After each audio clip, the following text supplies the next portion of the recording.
To disassemble your Vive mobility scooter, start first by removing the key.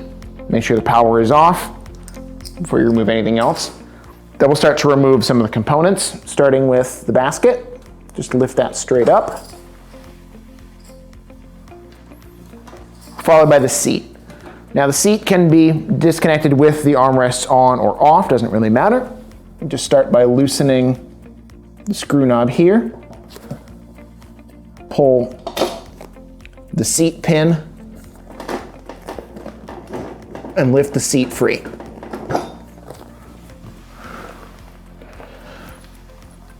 You can either leave the pin in the silver seat column or run it through the socket there just to make sure it doesn't get misplaced.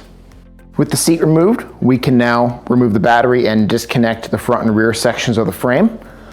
Start by loosening the battery holder plate here so that the battery can lift up and off of the scooter frame. Switch the motor over to the manual freewheel mode so that the rear wheels can roll independently.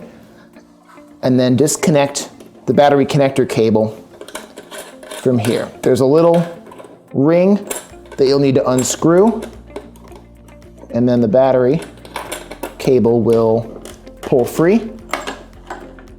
Set that aside, lift the handle here, and hang on to the tiller to disconnect the front and rear sections. Tip the rear section back until it rests on that handle.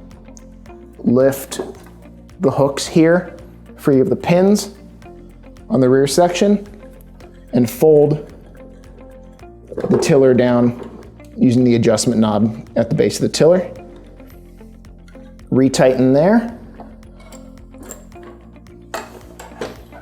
Your mobility scooter is disconnected and you're ready to go.